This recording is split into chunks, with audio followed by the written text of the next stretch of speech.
Su nombre completo es Edgardo Raúl Ayude. Nació el 16 de julio de 1968. En la República Argentina se vivía una dictadura cívica-militar liderada por Onganía. Se define como un apasionado por lo político y lo social. Es profesor de psicopedagogía, de filosofía y de ciencias de la educación. Le gusta el flaco Spinetta y el fútbol. Jugó de lateral derecho y dice que es muy rústico. Bueno, muchachos, paremos la pelota, tampoco tanto. Volvamos a su vida profesional. Participó del bloque Integración Ciudadana y fue concejal en 2 periodos, desde el año 2009 hasta el 2011 y desde el 2011 hasta el 2015.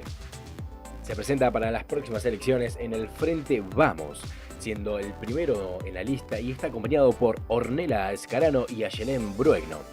Presentamos en el programa el día de hoy al precandidato para concejal de Bahía Blanca, Raúl Ayude. Bueno, Raúl, se vienen las elecciones. ¿Cómo te estás preparando con tu partido para lo que se viene?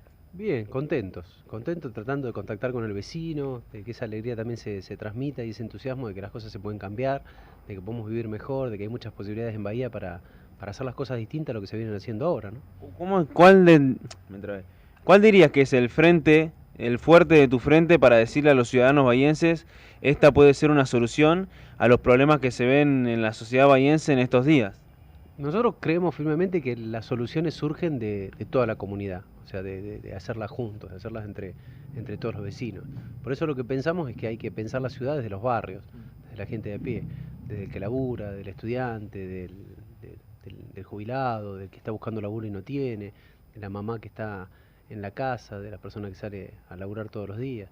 Creemos que es desde ahí de donde surgen las soluciones y lo que hay que hacer es generar esos espacios para que cada una de las delegaciones tenga sus espacios de debate a través de los clubes, las iglesias, la sociedad de fomento, las escuelas, los jardines, y que en ese encuentro surjan las propuestas y las necesidades. Creemos que la clase política o aquellos que ocurran un cargo como funcionarios lo que tienen que estar es al servicio de la comunidad.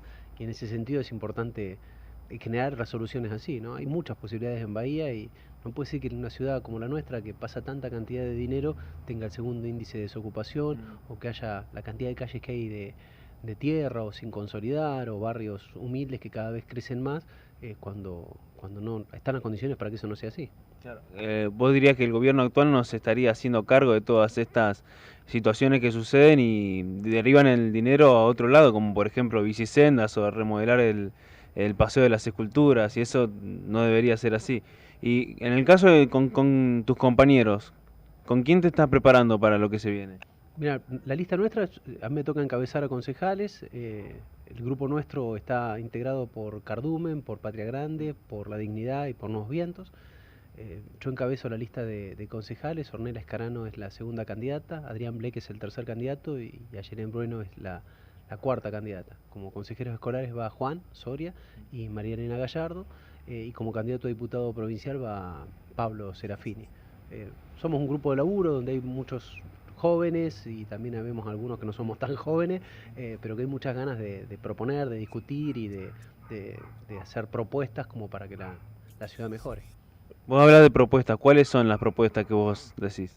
Bueno, algo de lo que te decía recién es esencial. A nosotros nos parece que hay que descentralizar la municipalidad y que eso tiene que ver con las delegaciones, que las delegaciones no tienen que tener personas sin preparación o que representen al intendente, sino que tienen que ser representantes de los vecinos.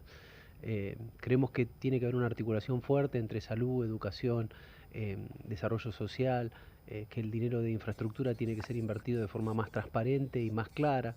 Otra vez estamos viendo cómo se falta el microcentro, cosa que por ahí es necesaria, pero que cada 2 años se vuelven a faltar las mismas calles.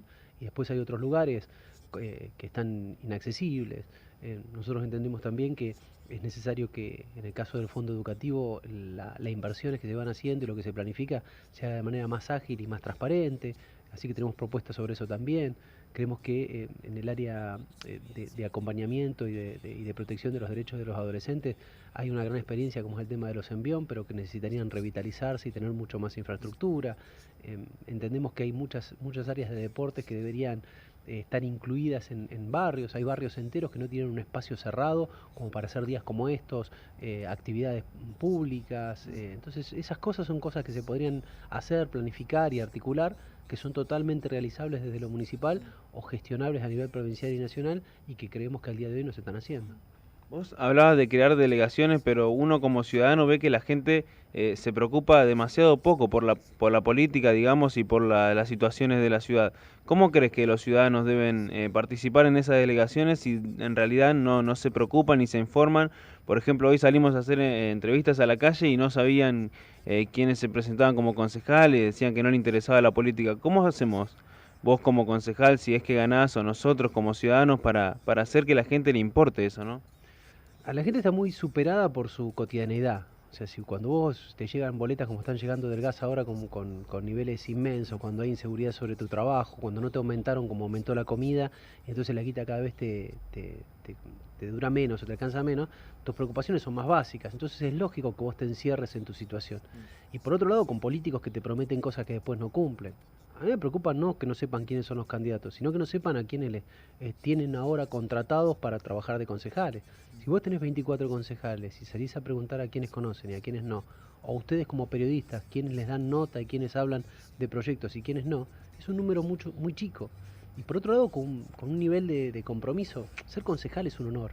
Entonces, en cierta manera, vos lo que deberías hacer sería estar full time, contestar todo, ir a todas las reuniones de barrio, acompañar a las personas que se quedaron sin laburo, como los compañeros ahora de servicios integrados, o lo que pasó con Vito, o lo que pasa en tantos lugares donde la gente se está quedando sin laburo. Pero la gente participa cuando es efectiva la participación. Si en cada delegación, en lugar de repartirse 1,5 millones de pesos, como se compite ahora a través de elecciones, como sucedió estos fines de semana pasados, lo que se hiciera fue priorizar los 100 millones de pesos que se van a gastar en el año en cada una de las delegaciones, el vecino diría, che, mirá, yo quiero cordón cuneta acá, o che, ¿por qué no mejoramos las luminarias? O che, mejoremos la plaza, o che, esta calle tiene que estar consolidada porque yo no puedo llevar a los pibes al jardín del barro que hay. Esas situaciones, si fueran efectivas, si fueran ágiles, el vecino participa. Porque no participa directamente, participa a través de su iglesia, de su sociedad de fomento, del club. Porque ahí va su hijo, porque ahí va su hija, porque ahí trabaja la mujer o el varón, o porque juegan al fútbol, o porque hacen algún deporte. O sea, la gente vive en su barrio, pero para salir de su casa, lo comunitario, lo público, tiene que tener otra revalorización. Nosotros entendemos que este gobierno está lejos de la gente en ese sentido, y que muchas de las cosas que pasan en el barrio le son ajenas al delegado, y parece que hay que ir a buscarlos al centro, o hay que ir a verlo. No puede ser que se rompa cualquier cosa en un barrio, o haya un problema con la unidad sanitaria, y haya que ir a ver al intendente. Para eso hay otra cantidad de funcionarios que tienen que cumplir ese rol y que nuestra manera de ver al día de hoy no lo están cumpliendo. ¿Y cómo crees que influyen los medios en todo esto? Tanto en lo de no reconocer los concejales porque se muestran algunos más que otros, y en los problemas que no se muestran y la gente no se entera para poder resolverlos. Los medios es cierto que han sufrido un proceso de concentración y que están muy influenciados por la pauta económica con la cual se pueden manejar o no. Y la pauta estatal es una pauta importante, y la que no es una pauta estatal es de empresas que están manejadas más o menos de forma conjunta. Entonces, creo que la anulación de la ley de medios, como de hecho está sucediendo, lo que hace es romper algo que buscaba ese objetivo, que era que hubiera producciones locales, que los cables, que las estructuras de los canales tuvieran que producir programas y generar propuestas y discutir ideas. Hay intereses económicos. Nosotros entendemos que esos intereses económicos son los que terminan diciendo cuál es el destino del puerto, qué rutas se arreglan, dónde se invierte. Nosotros entendemos que esos intereses son intereses justos y lógicos para determinado sector. Lo complicado es el interés público, que tiene que ser construido entre toda la comunidad y que, si no está organizado, te llevan puestos esos intereses. Entonces, los medios de comunicación actúan en función de eso. No es que son... O sea, los periodistas cumplen un rol, pero esencialmente son trabajadores, y depende de quienes los contraten para decir determinadas cosas o no decir determinadas cosas. Nosotros no nos podemos quejar, a nosotros los medios nos tratan bien, nos acompañan, excepto un par con el cual tenemos alguna limitación ideológica por cuestiones más o menos lógicas. Después el resto nos cubren bien. Y es nuestro laburo tratar de llegar y comunicarnos, y hay medios alternativos. Pero es cierto que ojalá hubiera más programas locales, más cantidad de periodistas bien pagos y que tuvieran distintos perfiles de comunicación, que pudieran hacer cosas distintas, porque en la diversidad es donde uno conoce a las minorías y es la forma en la cual uno respeta en una ciudad tan compleja, una sociedad tan compleja como hasta ahora, lo que sucede. Hoy hablábamos del tema de desocupados, desempleados, y tocaste el tema de Civi Vito. ¿Cuál sería una posible solución actual? Porque realmente el municipio no se está haciendo cargo. Vos, si fuese concejal en este momento o si en el momento que ganás sigue estando el problema, ¿cómo buscarías la solución a ese inconveniente? A mí me da la sensación de que el problema va a seguir porque el capitalismo avanza y cada vez se busca más rendimiento económico con menos gastos. Y se entiende, de hecho el discurso de Macri es ese, que el trabajador es un costo laboral. Entonces se discute las funciones de la RT, se discuten los derechos laborales, alienta a despedir gente. Nosotros creemos que el Estado, cuando se sienta con alguna de las empresas, no tiene que armar festivales de música clásica o plantar árboles o cambiar por calles asfaltadas. Lo que tiene que sentarse con esas empresas y es decirle, mira, en base a tus balances vos ganaste 3.000 millones, 4.000 millones, 5.000 millones. Sí, bueno, yo necesito que generes empleo.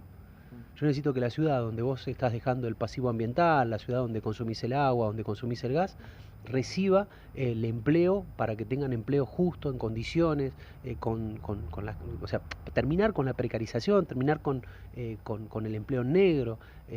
La ciudad nuestra, con la cantidad de dinero que pasa por el puerto, que pasa por las empresas, por la estructura financiera, no puede ser que tenga el segundo índice de desempleo. Eh, Partes son, a ver, nosotros tenemos mercado de frutos y de hortalizas.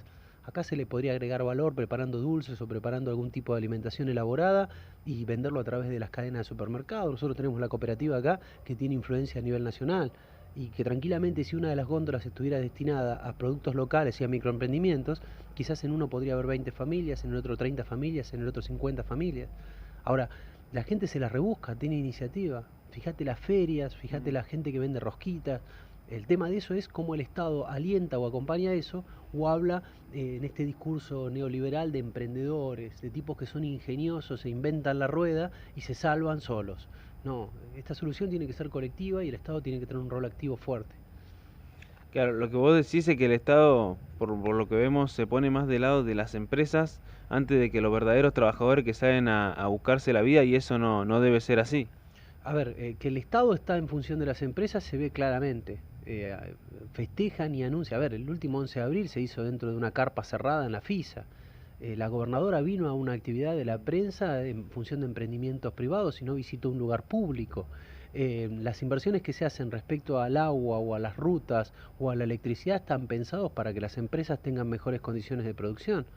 Pero esas mejores condiciones de producción no significan empleo digno, ni significan más cantidad de empleo. Acá vino Harry Burton a invertir 25 millones de dólares en función de lo que va a ser Vaca Muerta. Generó 7 puestos de empleo. Entonces, quiere decir que cada vez necesitas más cantidad de millones de dólares para que tenga más ganancia la empresa, pero se genera menos laburo digno. Ese tema es una cosa que hay que verlo con claridad. Entonces, no me hables de crecimiento si la gente no puede vivir mejor. El crecimiento es de la multinacional o del que maneja el dinero, pero no del tipo de a pie que en el fondo lo que quiere es que su hijo cuando terminó de estudiar tenga laburo o que si te quedaste sin laburo a los 40 años, ¿qué hace? Entonces, esas cosas cotidianas yo creo que son las que tiene que pensar el bahiense en el momento de votar. No podemos votar gente que no sea sensible a eso, ni creerle el discurso al capital de que no, mirá, si yo gano en lugar de 3.000 millones, 3.500, vos va a estar mejor. No, el que va a estar mejor va a ser vos y tus socios y los dueños de la empresa. Yo lo que necesito es que mi hijo tenga laburo, yo seguir teniendo laburo hasta el día que me jubile y que lo que gane me sirva como para vivir con dignidad. Y eso a la hora de votar, ¿cómo se ve influenciado en los bahienses? Porque vemos últimamente que hay gente que no quiere que vuelva a los gobiernos anteriores por los casos que se ven en los medios de corrupción, o no quiere que siga este gobierno porque la verdad creyeron en un momento y ahora no creen más. ¿Cómo ves que va a ser influenciado eso en los votos? Ojalá a medida que la democracia va pasando y en función... Lo que pasa es que vos planteaste algo antes también que es interesante. Hay un descrédito de la política, pero la única forma de cambiar esto es la política. Entonces, es como si vos tenés un contador y no lo controlás. Controlalo, si te está manejando la plata tuya. Controlalo. Entonces, la política siempre va a elegir a los candidatos. En algún momento vos tenés que sentarte y tratar de elegir el mejor. Y si ese que elegiste te traicionó, no lo votes más. Pero en ese ejercicio de discutir el modelo de ciudad, de ver qué es lo que vos pensás, es como que se va construyendo. Ojalá aprendamos a votar y no sigamos teniendo delincuentes que en determinado momento cantamos que se vayan todos y los insultamos y después los terminamos eligiendo por mayoría. Pero eso lo tiene que aprender la comunidad y es un ejercicio. Yo creo que hay que respetar el voto de la gente. A mí me parece que cuando a vos te votan o no te votan, te están diciendo algo. Entonces, cuando no te votan, lo que vos tenés que decir es, bueno, ¿en qué no estoy contactando o en qué me estoy equivocando o por qué esto no repercute? Y corregir, analizar. Sobre las cosas que estás convencido, seguís. Porque en el fondo hay cosas en las cuales uno cree que por ahí es minoría y va a seguir siendo minoría porque está diciendo algo que los grandes medios o que las grandes estructuras económicas niegan y manipulan. Pero yo creo en la gente, no creo que la gente sea tonta. Yo creo que la gente hace lo que puede con las condiciones que tiene. Y en función de eso lo que hay que hacer es discutir, educar, debatir, proponer para generar alternativas. Pero no tenemos que bajar los brazos nunca. Bueno, contanos un poco cómo sería tu modelo de ciudad, ¿no? Bueno, la idea es que el modelo de ciudad no tiene que ser del candidato o de un grupo político, sino que tiene que surgir del consenso, esto que planteaba yo de las delegaciones y de los colegios de profesionales, las universidades. Acá hay muchísimo conocimiento. Nos pasó con el tema de cuando discutimos el dragado Acerri, que la gente en la universidad nos decía no, es un macanón, y los geólogos nos decían no, es un macanón, y los empresarios decían no, pero eso va a traer empleo a Bahía, y en el fondo decía sí, pero el empleo que trae va a traer tal daño. Entonces, en esa discusión, en ese capital humano que hay, esa cantidad de experiencia, de conocimiento que hay, a veces no se articula con lo público. Nosotros deberíamos, ahora estar acá, y después va a estar otro, y después va a estar otro, después va a estar otro. Probablemente estemos nosotros, pero bueno, no quiero anticipar nada. Vos lo que haces es continuar determinadas políticas. O sea, el mantenimiento de las calles de tierra tiene que ser una política pública que se sostenga independientemente que cambie el delegado o el gobierno. Esto se hace así. Se priorizan tales calles, esto tiene que ver con que se administra así una máquina. Esas situaciones de cómo se construye, de cómo se va armando en la comunidad, tiene que ser una construcción colectiva. Entonces vos tenés que decir, bueno, mira, vamos a lotear tal sector de la ciudad, vamos a tener tal perfil de ciudad. Y eso tiene que ser no es un modelo individual, sino que es colectivo. Claro. Y es indudable que el empresariado, que el gran capital tiene perfiles para imponerle a la ciudad desde sus intereses, pero lo público tiene que estar resguardado desde el conocimiento, desde los acuerdos comunitarios. Y esto que planteamos antes, decir, bueno, hay mucha cantidad de votantes. Esa cantidad de votantes son las que tienen que defender sus intereses, las que no tienen que comprar los espejitos de colores del tipo que te vende la publicidad, sino que lo que tiene que hacer es defender lo que de ese futuro de sus hijos y su propio futuro. Y en eso tiene que estar despierto, tiene que estar organizado, tiene que estar tratando de encontrarle la punta al ovillo y cómo resolver ese modelo de ciudad que sea más inclusivo, que sea más democrático, que sea participativo, que sea equitativo, donde todos puedan acceder, ¿no? ¿Y el tema del camino en Apostá, cómo lo tratarían? La vez pasada hablábamos del tema del arroyo en Apostá, haciendo la diferencia que hay entre el sector norte de la ciudad, donde está el Paseo de la Mujer, el Paseo de las Esculturas, y el sector sur de Villa Rosario y Villa Esperanza. Y 5 de abril, bueno, y la parte de Thompson, y cómo sigue hasta la desembocadura. Y ahí se ve claramente cómo hay una diferencia del norte y el sur. Nosotros hablamos de derecho de la ciudad y nos parece que en ese sentido todos los bahienses que pagan sus impuestos, que viven en la misma ciudad, que tienen el mismo gobierno, tienen que tener el mismo acceso o el mismo tratamiento de dignidad. Nos parece muy bien, este gobierno gestionó dinero nacional para limpiar el Apostá, pero bueno, toda esa inversión que hay que hacer en función de mejorar y de que también sea un paseo digno, que está bueno que inviertan en el Parque de Mayo, como se invirtió durante tantos años, pero el Parque Independencia, el Parque Ilia, tienen que tener ese mismo tratamiento y esa misma dignidad, porque es muchísima la gente que va al Parque Independencia y se encuentra con las ruinas del zoológico, se encuentra con calles que están rotas, con falta de infraestructura para la cantidad de gente que va, el tema baños, el tema limpieza, el tema de servicios alrededor de eso, de espacios que sean lindos, que sean cuidados. Nos comentaban a nosotros que los 100 años del Parque de Independencia, que el Parque de Independencia se armó a los 100 años de la Independencia, y que tenía ese proyecto, que tenía ese planteo de tener árboles de todas las especies, que tenía el zoológico como uno de los elementos.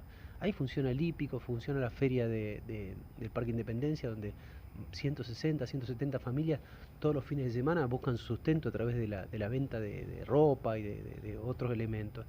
Tenés muchos emprendimientos, como está el botánico, está la gente de Duba que está funcionando, están las colonias. Es un lugar para todo el sector de las villas y el sector que tiene que ser un parque revalorizado. Nosotros entendemos que en ese sentido tiene que haber equidad, tiene que haber que todos los bahienses tienen que tener acceso a lugares lindos, dignos, y que no siempre se tiene que invertir en el sector norte, como ahora se está refaltando el centro, o como se piensa en invertir dinero en función de determinado sector, sino que eso tiene que ser democratizado y tiene que acceder a todos. Claro, además porque Bahía Blanca, según estudios, tiene uno de los índices menores de espacios verdes en cuanto a cantidad de personas, además de que los espacios verdes que tiene están bastante maltratados y sobre todo a la noche son lugares peligrosos. Y eso me lleva al tema inseguridad, que se está sintiendo mucho en Argentina, en Bahía. ¿Cómo se trataría eso? Bueno, ahí hay dos aspectos. Un aspecto es el aspecto a mediano y largo plazo. Nosotros creemos que una de las raíces de la inseguridad tiene que ver con la injusticia y la inequidad.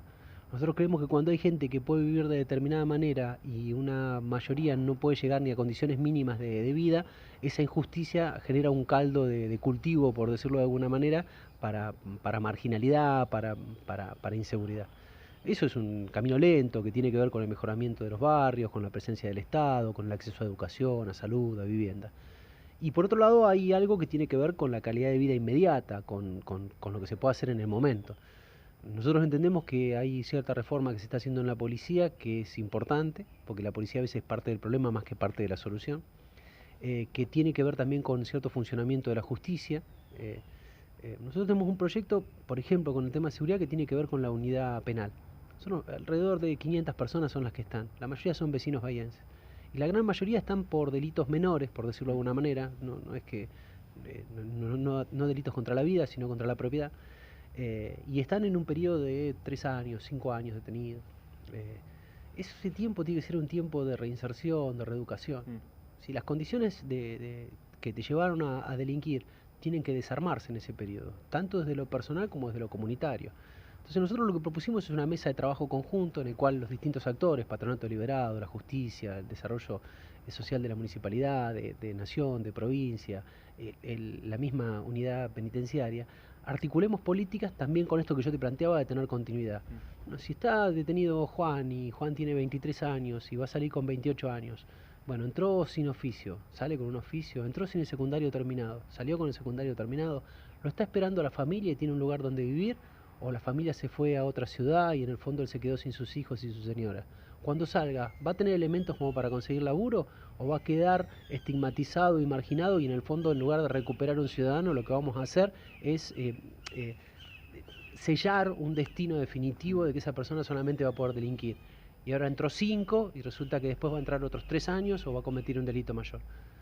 Parte de eso tiene que ser una preocupación de la comunidad, porque son sus ciudadanos, ¿no? ¿Qué mensaje le dejarías a la ciudadanía bahiense de cara a las próximas elecciones, no? Que aprovechen el espacio de debate, que está bueno que se acerquen, que discutan, que vean qué candidato lo convence más, que vea quién representa más sus intereses, quién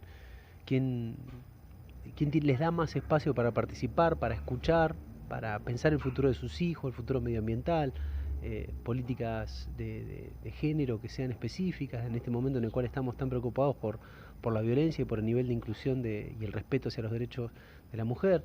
Esos elementos son elementos centrales como para pensar a quién conviene votar. Que vea los currículum o los prontuarios, que eso también es importante, ver dónde estuvo la gente antes, qué hizo. Es un tiempito, pero es un tiempito que va a tener que ver con los futuros 4 años de las personas que elijan.